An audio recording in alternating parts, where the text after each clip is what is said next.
The Bears are who we thought they were. That's why we took the damn field.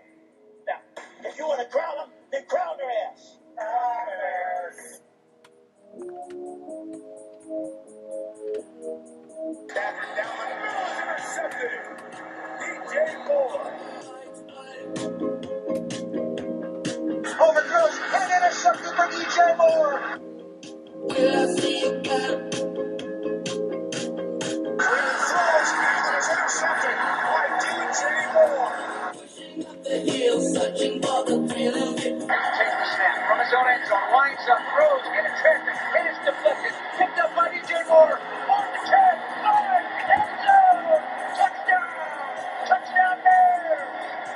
D.J. Moore, pick six. You are tuned in to the Chris and DJ Show with former Chicago Bears nickelback DJ Moore.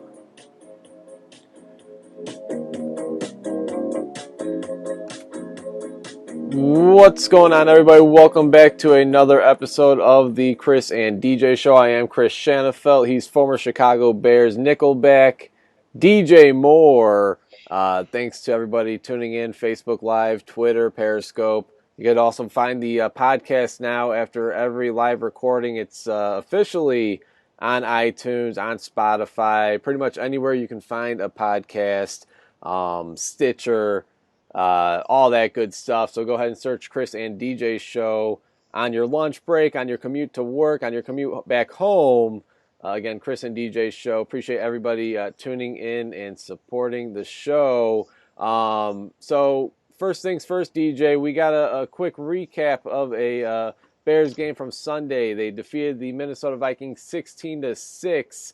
Quite a bit happened, though. About 4 minutes into the game, Mitchell Trubisky goes down with a shoulder injury, a partially torn labrum in his left shoulder, his non-throwing shoulder, thankfully. Otherwise, it would be a season ender if it were to his throwing shoulder. Chase Daniel comes in, finishes the game 22 of 30, 195 yards and a touchdown. Looked really sharp in the first half for the Chicago Bears. Allen Robinson was his number one target, 7 receptions, 77 yards.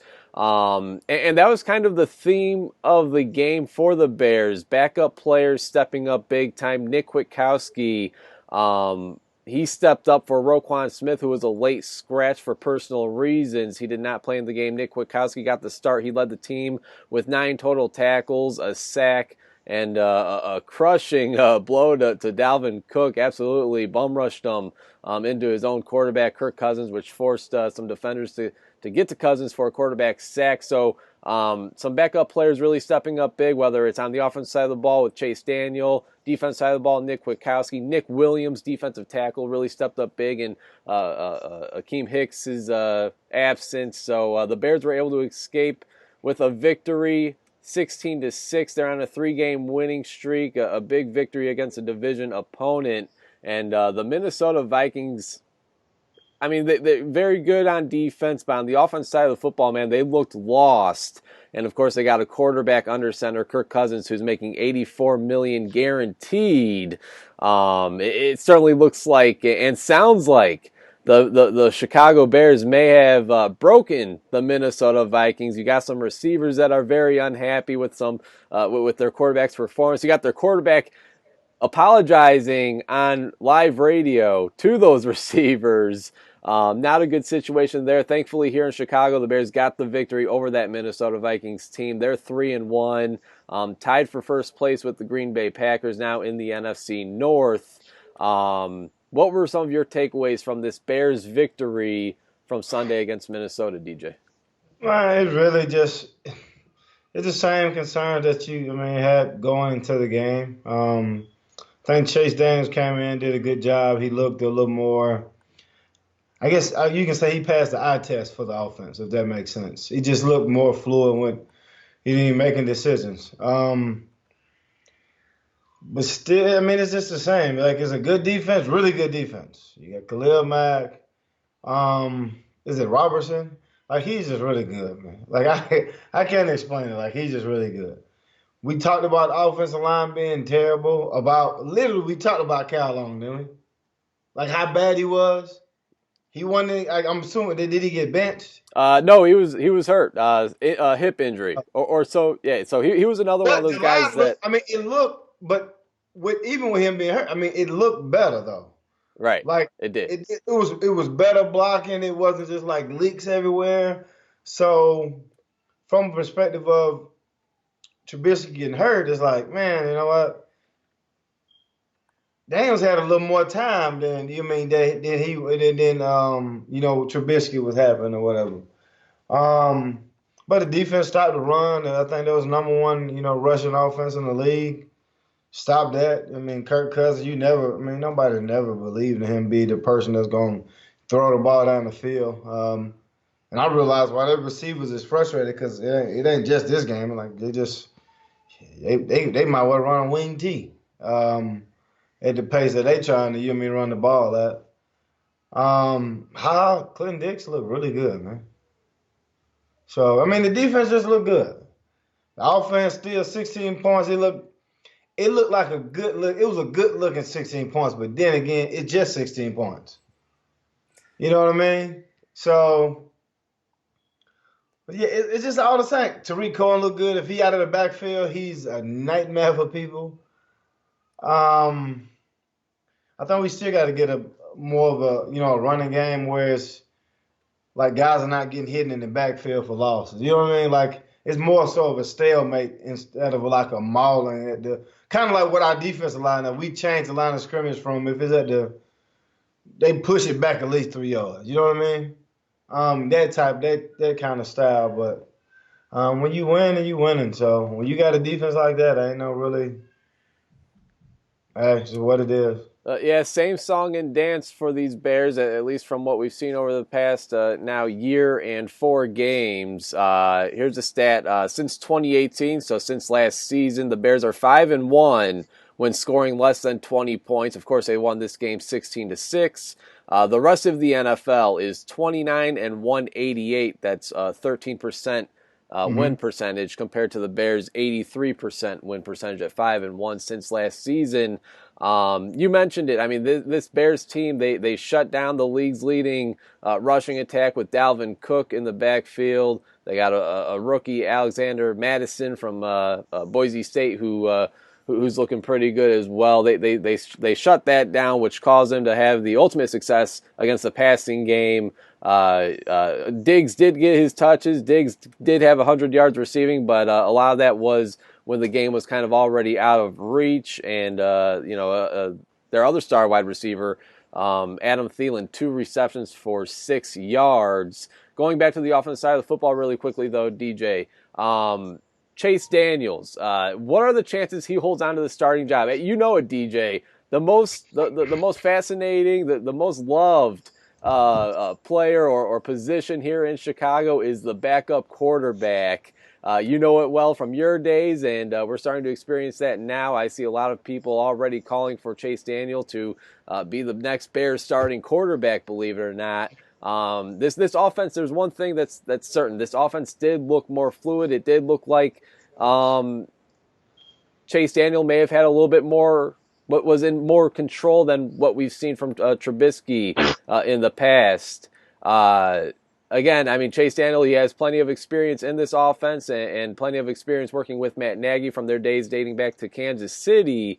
Do you think that there's any chance at all that Chase Daniel, if he goes out and throws for 300-plus yards and 3 touchdowns against Oakland, can they pull the plug on Matt Nagy? Will it be too late for It's still too early, right? I mean, Ryan Pace and Matt Nagy, they're kind of banking on Mitch Trubisky to be a success at this point. Are they not? Is it still too early? I think so. It could depend on somebody's job, but to me, it's just when you. Let me try to explain it a better way. The reason why people will question like, well, why do you play through injuries or whatever? Like, if you got a concussion, why do you want to still stay in the game? Well, the reason is you have a guy like, what's the linebacker? Is it Zelensky? Nick Witkowski. Witkowski. If I go out, he come and get 9 tackles and a sack. Now coach is questioning like, should he be in? Or with Trubisky, if somebody comes in at the quarterback position and performs really well, it's like, oh, like you don't want to go out. Same thing with the defensive line. It's like, man, I wasn't even out there. Like I'm happy, but I'm not. I'm still kind of upset. In his situation, it's like, because even when I was tweeting about it, it's just like, it didn't. To me, it didn't seem like they believed in him to begin with. Because I think it was a whole step the fuck up thing. It was that whole thing. All right. To me, you just don't say that to people. People like everybody got a different style. Like no, like we make probably about the same amount of money. No, you don't talk to me like that. You don't breastfeed me every single time I come to the sideline and you put me close to your chest like I'm trying to talk you off of a cliff. I think it was like the offensive coordinator came out and said it was some psychological, right, with him. Did they say something like that? Yeah, I think they're banking. They know he has a potential. They said something within the lines that it's between the ears for him.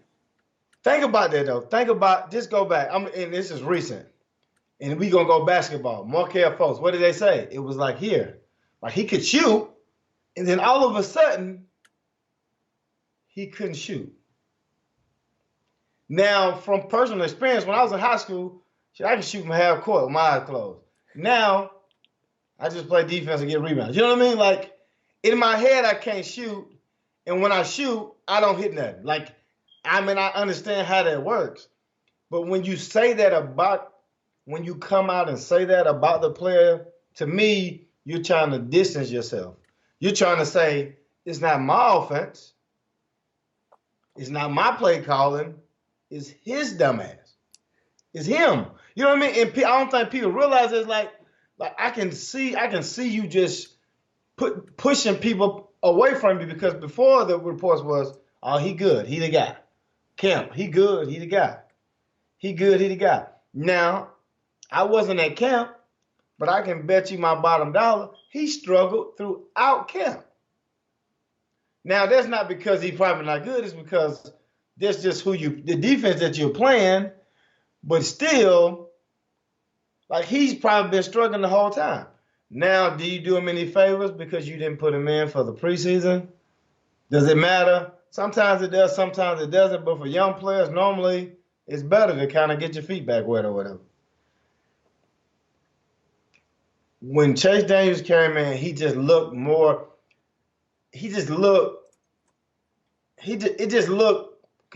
comfortable. Like he just looked like, okay, I'm okay with where I'm supposed to be, what I'm supposed to do.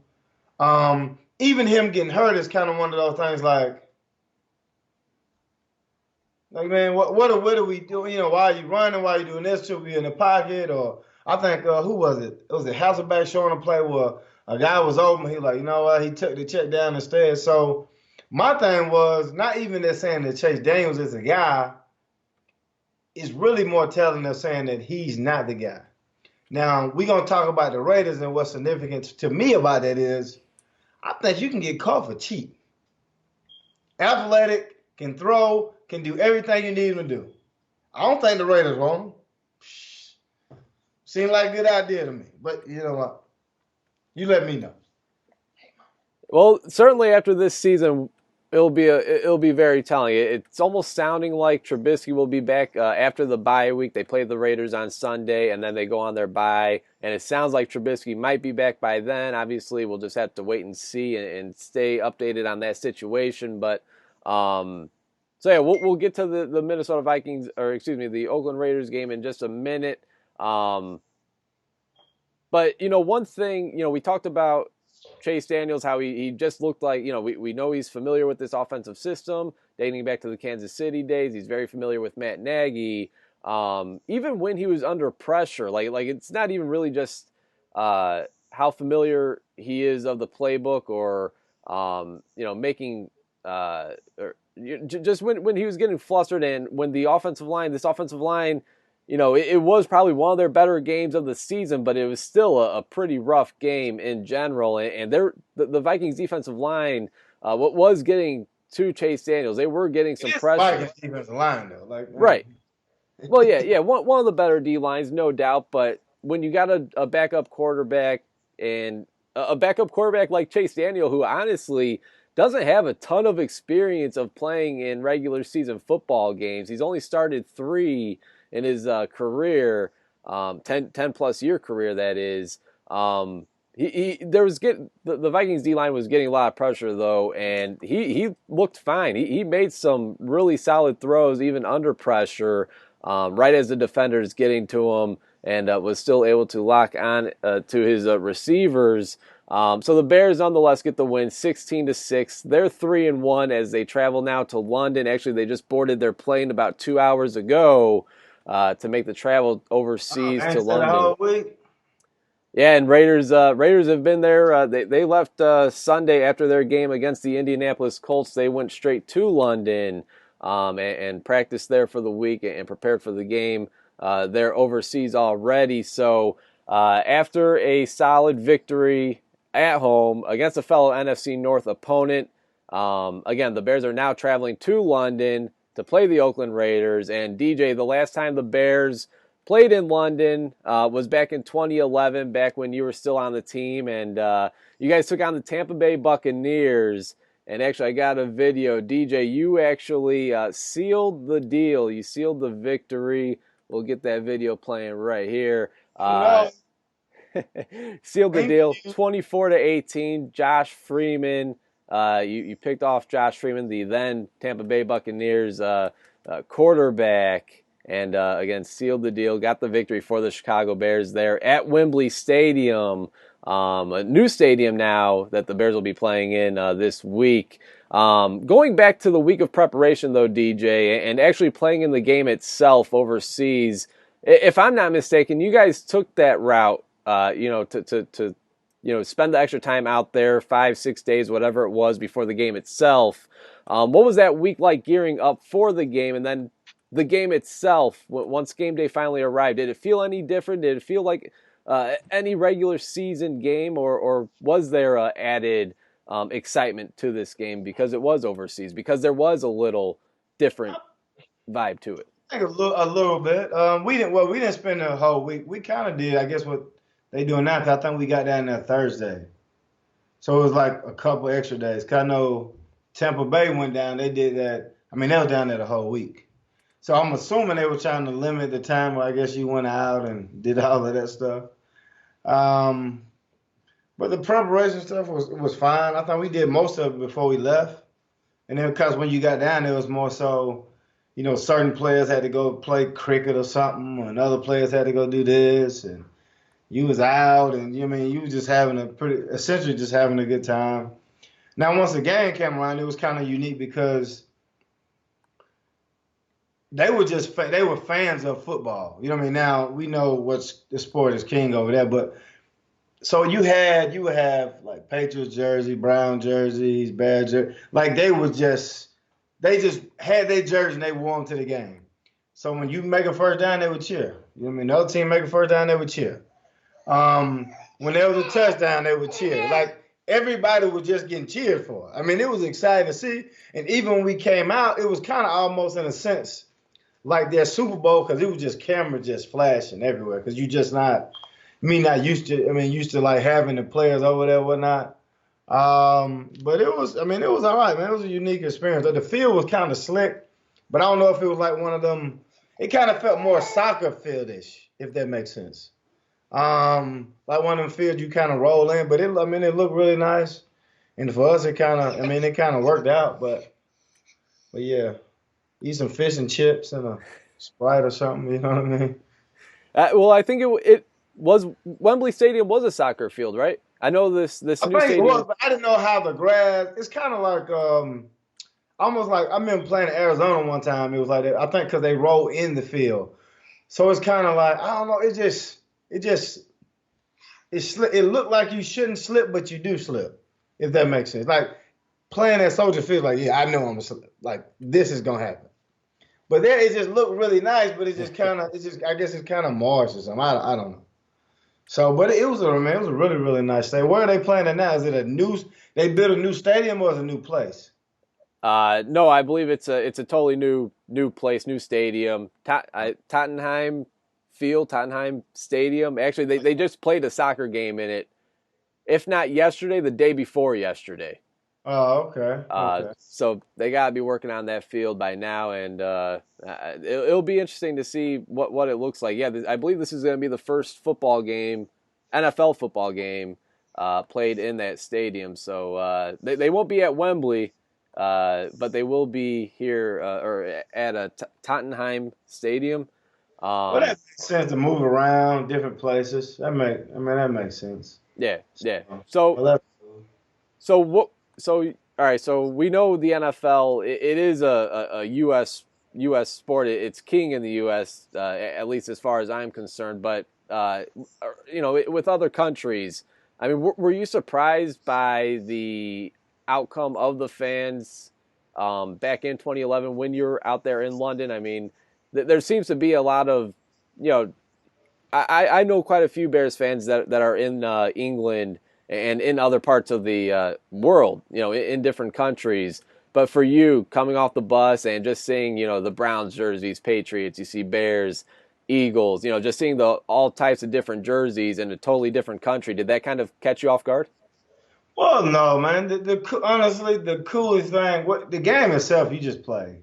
The coolest thing was really like going out there week, you know what I mean, talking to people and used to how they talk. 'Cause they just like, oh man, you got a cool accent. I'm like, yo, sound cool too. Like, yeah, you know what I mean? Like, everybody got the gap and like, you know what I mean? Like, just meeting people and going places that you wouldn't just normally go. You know what I mean? So I think that was the really, you know what I mean, unique part about it. Now, once you get to the field and I don't care what jersey you got on, you know what I mean? So I'm just out here I'm trying to play. I know it's like a good time, but like if I mess up on these plays, then I'm about to go home. So I don't care what's going on. Now we did have, it was I guess it was a streaker or something. But I mean, I guess if it's streaking, they got to be naked, right? Right. They ran on the field, which was cool because I always see it. I like, oh, that's cool. I remember Corey Graham gave the guy a high five. He running around. It's just funny, man. They're like get firsthand experience with that. I don't know if they set that up like we gonna make sure they get the full out experience, but it was, man. I remember seeing that, and that was kind of cool, man. And I gotta think it was even better that again, long plane ride. I gotta think it was even better. You had the long plane ride after a victory. The plane ride was awesome. Now I really didn't fly until I got to college anyway.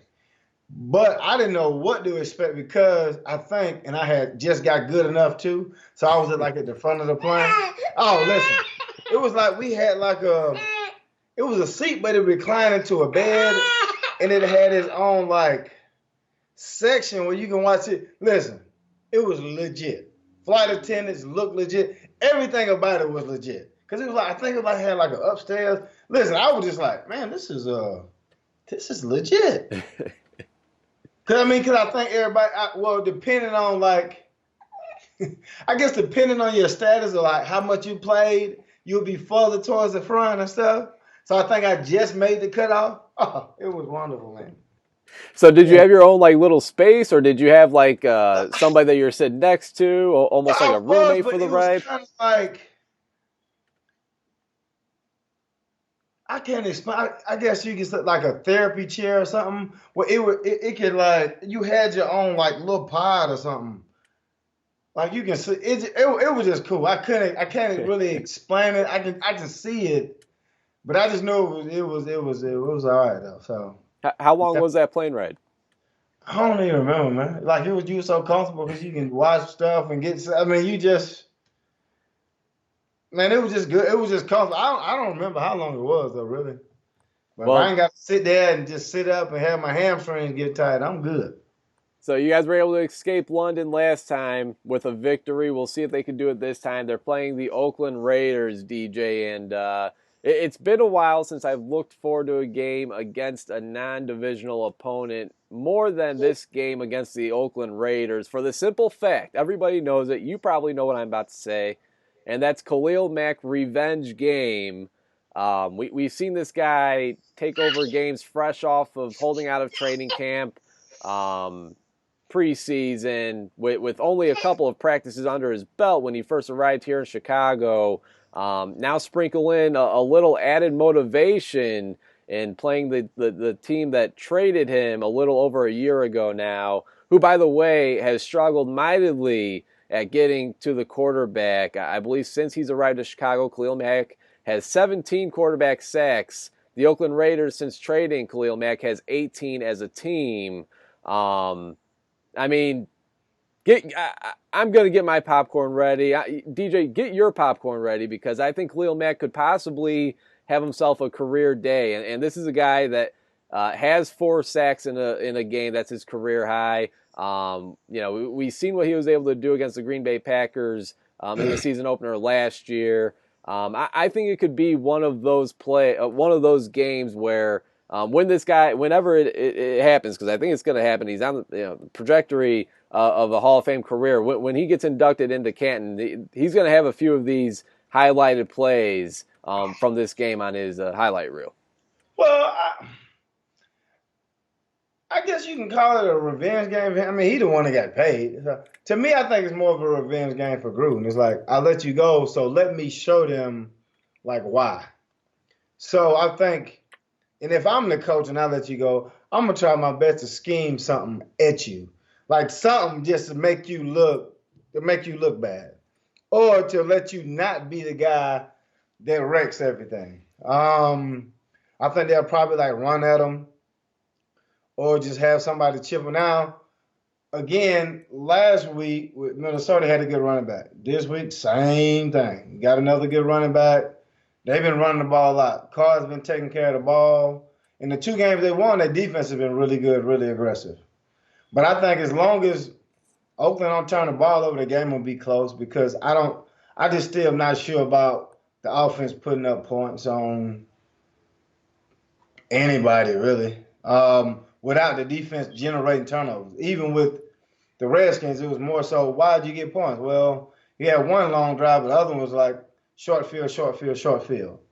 So, a defense scoring. So, I think the game will be close. I think it'll for sure be interesting. I think we should win, but again, if you don't generate points, I think Carr's a good enough quarterback to where if you leave it to the end of the game where everybody's hurrying up and defense is starting to loosen up, you can kind of find yourself in trouble. Now they 2-2. They've been in the games, and I remember watching them, play against the Broncos, and just comparing that to our game, it's like, well, could be somewhat similar, like a close game, and it may come down to a field goal or something like that. How's the kicker? Is his leg back? Yeah, he was a full participant in practice this week, so it seems like everything's all good with Eddie Pinheiro, who was 3 for 3 against the Minnesota Vikings as well, with a long of 38 yards. So all seems to be good with that situation. Now, DJ, I understand it's very unlikely and that the award is made for offensive players, but could this be the year that a defensive player wins the MVP award? We're still very early on in the season. I know it's kind of ridiculous to even bring this up, but 4 weeks in, Khalil Mack has 4.5 sacks, 4 forced fumbles. He's on pace to have 18 sacks, 16 forced fumbles. Now, will he rack up 18 sacks? That's possible. That's not out of reach. 16 forced fumbles? Probably not. As they say, though, numbers never lie, DJ, and as of right now, he is on pace to have 18 sacks, 16 forced fumbles. We'll see if he keeps it up. We'll see if he gets to that pace. Now, I bring that up because Kyle Brandt of the NFL Network, he was on record the other day, and we got the image up right now. He goes, the best player in the NFL is Khalil Mack. He is your MVP right now. Again, 4 weeks into the season. Last player to win MVP that was not on the offensive side of the football, Lawrence Taylor, back in 1981. The only defensive player to win MVP. What are the chances that if Khalil Mack keeps this up, he'll be in the conversation? He was in the conversation last year, but can he be a legit contender? Can he actually win this award if he were to put up similar numbers to, let's say, 18 sacks and let's say 7 forced fumbles. Well, I mean, he can get a lot of force on because when you sack the quarterback, a lot of times they're in a vulnerable situation. But I think teams can do so much to like stop him from getting it, like double teams and doing different things of that nature. Now cause he played really hard, he gonna get his stats. But to me, it ain't even about him. Like Mahomes, like he doesn't slow down. Like what is he doing? Like I'm gonna throw for 300 every single game. I don't think he threw for as many. I don't think he had a touchdown throw. But when you got a guy doing that on offense, when his off game is 300+ yards and no touchdowns, no interceptions, and that's an off game, that's pretty what good. I would say is, I think, what's up, Mama? What I would say is, and I've seen this happen in the NBA a lot. Is like it's kind of like Russell Westbrook. When you do something people have never seen, they vote for you. And then the next year when you do it again, they're not that impressed. So if he's doing something that they have never seen, so if he get the 18 sacks and over 10 forced fumbles, then you can say, yeah. But then again, I think Eric Donald started off slow last year, but he ended up having over 20 sacks. Or I think White had like 23 or so. I don't think he won the MVP. You know what I mean? So it has to be, I think he has to get within the 23, 22, 23 sack range. Now, see, me, I think even like high numbers are really good too. Now, they're not talking about him like that, but his numbers are like really good right now. Because I don't know, he probably got about 4. We got like 2 forced fumbles maybe. I know he got a touchdown. He got a couple interceptions, some fumble recoveries. Like his numbers are like neck and neck right now. So now, but he ain't Khalil Mack or whatever. But I think they could, as long as people talking about it though. That's what I learned is like when people start to talk about it and throw your name in there, then they'll say, you know what, she probably have a chance. And the people who vote on it, I don't know who votes on stuff. It's weird. It's just people that play don't vote, but people that watch it do vote. I don't know. It's always weird to me about that. So I think it's a possibility if he can stay on this streak. But I think it'll be real hard just because you got other defense linemen on the team too. Y'all racing to the quarterback at this point. I mean, if the linebackers keep playing like that, he gonna be the MVP. What's his name again? Gotta put some respect on his name, DJ Nick Kwiatkowski, or as Khalil Mack called him, White Nick. You got White Nick, and then you got is there a black Nick? There is Nick Williams, the defensive tackle who stepped in for Akeem Hicks Sunday that had 2 sacks, actually now 4 sacks on the season, 2 sacks against Minnesota. Nick Williams, pretty cool. He doing that. Pretty cool story with Nick Williams. I believe this is his 7th year in the league. He's bounced around from practice squads, a couple different teams. I believe the Chiefs and the Steelers. Winds up here in Chicago at the end of last season, and now starts the game 4 weeks in, has 4 sacks on the season. So a story to keep an eye on there. Again, backup players really played a key part in last week's victory. We'll see. It sounds like we'll be getting Kyle Long back on the offensive line Sunday. Yeah, he made the trip. He made the trip. Put him back in the game. Listen, we listen. I swear to you, like we own it. Like we talked about this. Terrible. Now we talked about your boy too. I don't know if we're gonna talk about it today. The linebacker was struggling a little bit in coverage now. Now he was. I don't know. I have no idea what happened. You may be able to fill me in on why he didn't play and all that other stuff. It just sounded mysterious. Oh man. Oh yeah, that's a whole nother chapter to unveil. So yeah, Roquan Smith, he was inactive, caught everybody off guard, even Chicago media. I'm sure players. I mean, Nick Kwiatkowski said he didn't find out until right before the game that he was going to be starting in that game against the Vikings. Roquan was inactive when the list came out 90 minutes before the game, and It just had this weird vibe. There was really no explanation for it. And hey, I'm not really, if there's no legal matter, or he didn't go get in trouble a night or two prior, then I mean it's really nobody's business. But it was just weird because he was on the sideline, in the Bears gear and all that, but wasn't playing, didn't have an injury, but he was still there present for the game. It just had this weird vibe. And then Matt Nagy addressing it wouldn't even touch the situation, just stating that it was a personal matter, and actually walked off a press conference Monday, the day after the game, because of the Roquan questions. And then Tuesday rolls around, Roquan meets with the media, says that it's all behind him and that he will be playing in London. And then yesterday, Matt Nagy meets the media one more time before they go to London, and he says that it's not that clear cut, and that again, it was a personal matter, and that he's not willing to say whether or not Roquan will be playing Sunday, a day after Roquan said that he will. So I don't know. There seems to be something there. What exactly, I'm not sure. And I don't know, and I'm just extra speculating. All right, just don't take me at my word. It seemed, because when I'm watching it, he just didn't seem comfortable in whatever they had him doing on defense. Because I remember the first game, it was just like downhill, tackle, do this. And then these last couple games, like, you just really don't even hear his name at all. And then all of a sudden, it's a personal matter. 90 minutes before, did you and the coach get into it or something? Like, even if it's personal, I'm at the game. One thing that gets your mind off personal stuff is the game.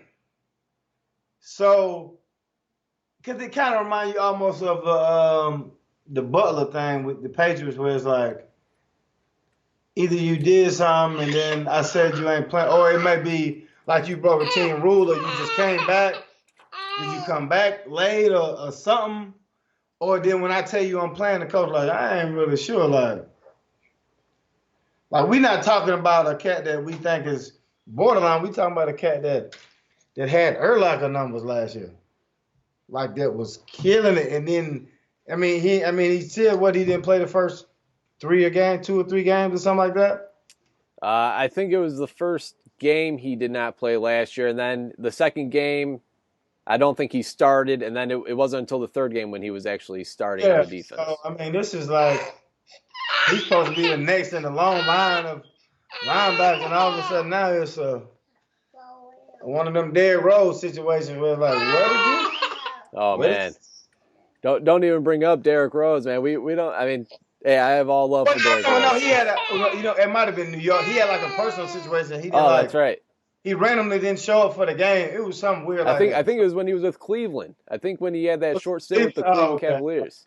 Yeah. Oh, man. Well, let's hope that doesn't happen. Roquan's still a very bright future here in the navy blue and orange. At least that's the hope. All right, looking at this game though with the Oakland Raiders, DJ, you've been very, very vocal on how you've been pretty high on Derek Carr, the Oakland Raiders quarterback. It almost sounds like he'll be without his number one wide receiver, and I'm not talking about Antonio Brown, but Tyrell Williams is questionable as of right now. He's not practiced yet this week. They're also going to be without one of their defensive linemen, Benson. I just had his name here. Benson Mayowa, former Green Bay Packer, that is, I believe. So they're going to be down. They could do without the defensive linemen. They got a couple of guys on that line. Max Crosby, the rookie out of Eastern Michigan, actually had a really big game against the Indianapolis Colts. I like P.J. Hall on that D-line. But offensively, being without Tyrell Williams, their number one wide receiver, clear-cut number one. Obviously, we all know about the AB situation. They'll be without him if people are just hearing about that news for the first time. This offense lacks firepower. They do have Josh Jacobs, who they drafted with the Bears' first-round pick from this past draft. He's probably the offensive rookie of the year 4 weeks into the season. He's been fantastic. But against this Bears defense, I just look at the playmakers, the names on this Bears defense, and obviously the production 4 games in, and just look at what the Oakland Raiders have to offer, and I really just don't see much of a chance. I like Derek Carr. I'm not necessarily as high on him as you probably are, DJ, but just with the lack of offensive playmakers, especially if Williams isn't able to go, I don't think this Raiders offense will stand much of a chance against this Bears defense Sunday. Well, and honestly, I think you're kind of right. Honestly, just looking at the roster anyway. You had, like you said, you was relying on Brown to be the guy, and then Williams kind of comes up and he's the guy. I think he had a really good game against, I think, Denver the first week. But just looking on paper, it doesn't look like they have guys. Now, what I do realize is when you play NFL, you realize that there's a lot of cats that can play. A lot. Now, what I would say is the Redskins didn't have a lot of people either. But Case Keenum still threw for over 300 yards, if you realize that. Now, he had turnovers, but he was moving the sticks. And if he didn't dive over that line and try to treat it like it was a goal line, you know what I mean, the game would have been a little different. I consider him better than Case Keenum. I think the weapons that he have now are comparable. You're going to have a lot of young guys, but then again, they call holding on every play. I don't know what happened, what meeting they went into. The refs say if they look at you, just call holding. Like, I don't know if they're trying to keep drives alive.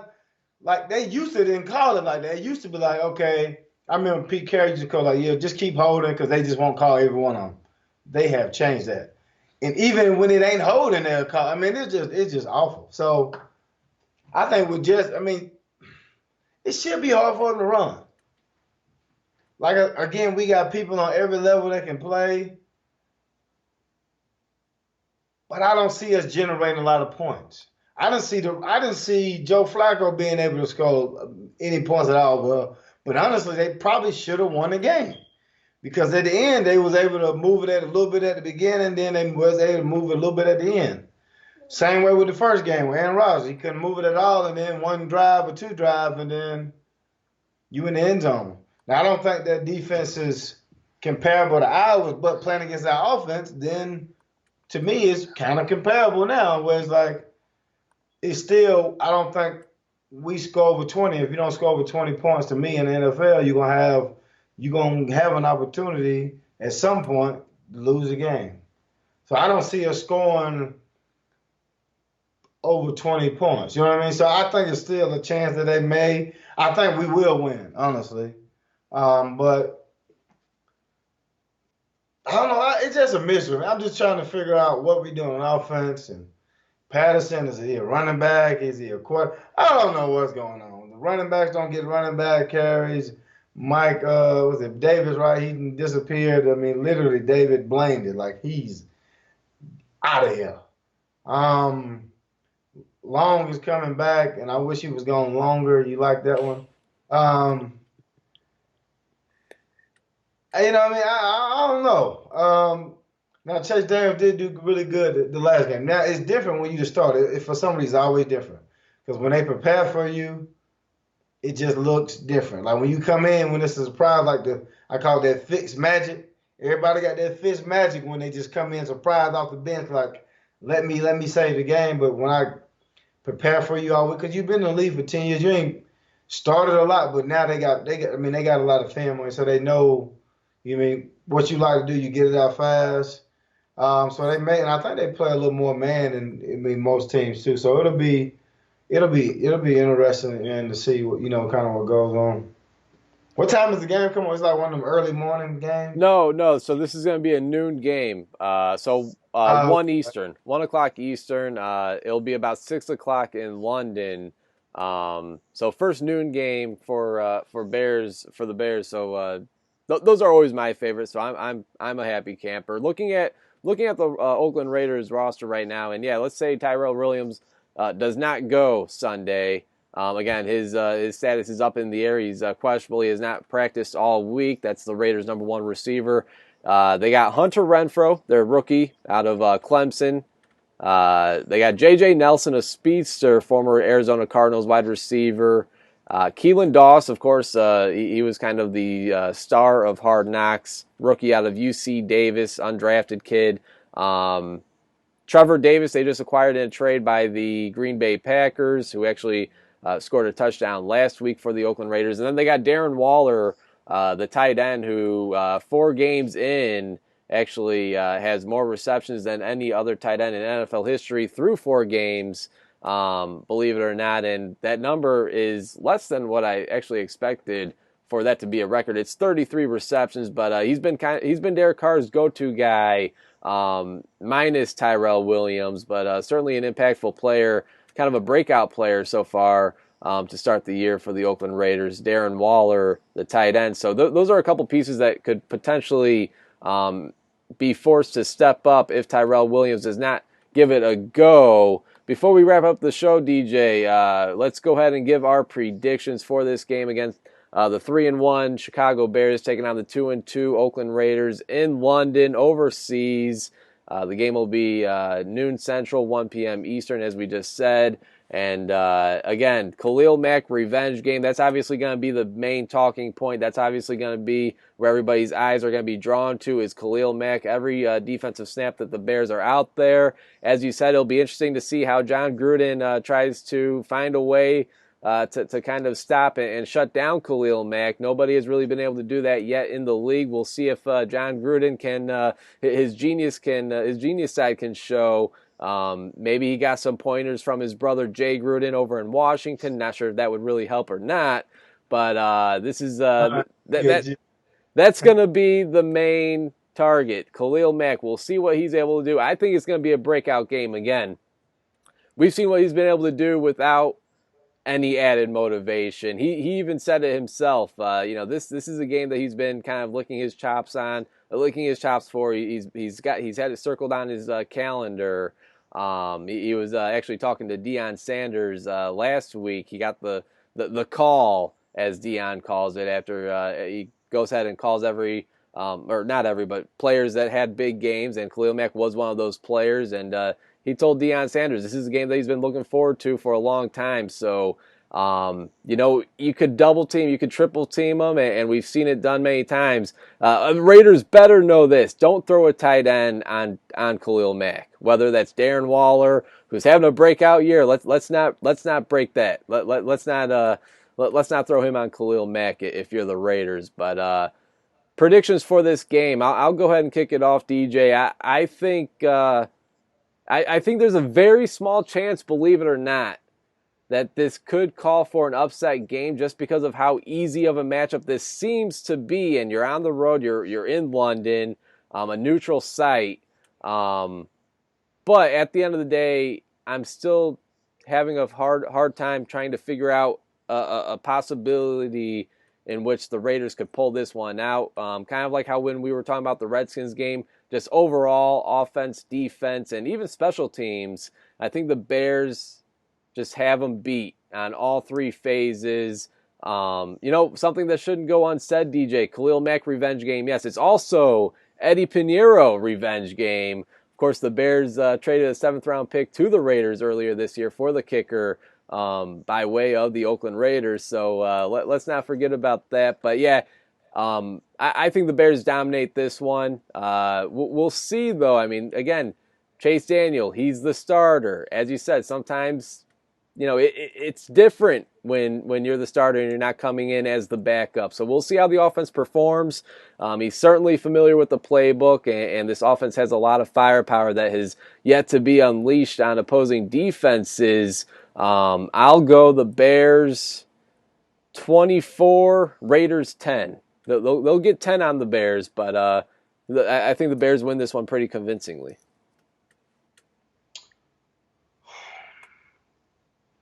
First, Khalil Mack won't have a sack. I'm going to go that route. Thank you for tuning in, everybody. Really appreciate it. What else do we have? I think it'd be 17. We'll win 17-13. I don't think we get over 20 points. Now, I think also what I do realize is I don't know who the backup quarterback is.